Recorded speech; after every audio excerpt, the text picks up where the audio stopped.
The high degree of discord in these narratives does begin to make a little more sense when we consider the relatively private nature of the appearances, in contrast with the more public nature of Jesus' career and crucifixion. This is a problem that the resurrection narratives share only with the infancy narratives in Matthew and Luke, and this helps explain why those two ends of the Jesus story are so much harder to get our hands around historically than his public ministry and death. But it's important to stress that the problem isn't just the lack of corroboration between the accounts, it's the numerous irreconcilable conflicts between them. At the end of Mark, for example, it says the women fled from the tomb and that they said nothing to anyone for they were afraid. And that's where Mark's gospel ends. Scholars agree that verses 9 to 20 were added later.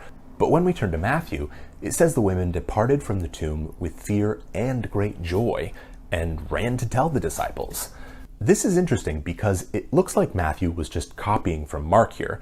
But since Mark ends with the women running away in fear and not telling the disciples what they saw, Matthew needed to change Mark's ending so that it would make sense with the longer story he wanted to tell. Something similar happens between Mark and Luke. In Mark, Jesus tells the disciples that when he is risen, he will meet them in Galilee. And in Matthew, he does just that. But in Luke, Jesus appears only in or around Jerusalem. And he actually tells the disciples not to leave the city.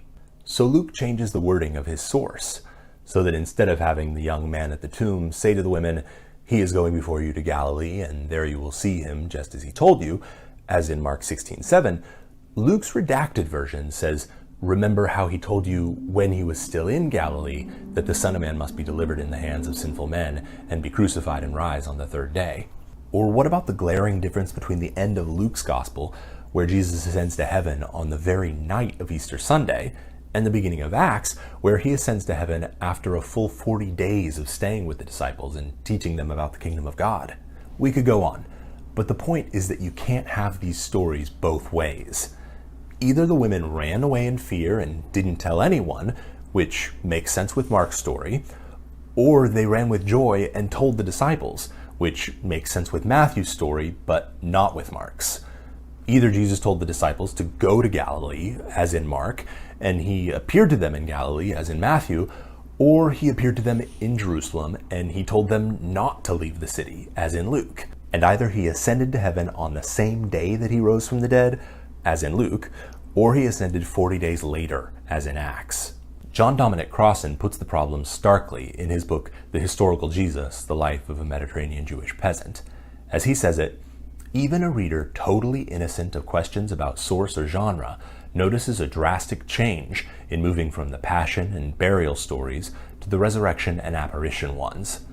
More specifically, it is simple to compose a single harmonized version of the former narratives up to the finding of the empty tomb, but flatly impossible to compose one for the latter traditions. If all those accounts derive from composite memory and historical recall, it is quite remarkable that an almost hour-by-hour remembrance prevailed for the death and burial of Jesus, but an almost total discrepancy prevailed for what was, I would presume, even more important, namely the extraordinary return of Jesus from beyond the grave to give the disciples their missionary mandate and apostolic commission. In other words, regardless of what we say about the reliability of the Gospels more generally, the resurrection narratives are in a class all their own, and they're an absolute mess.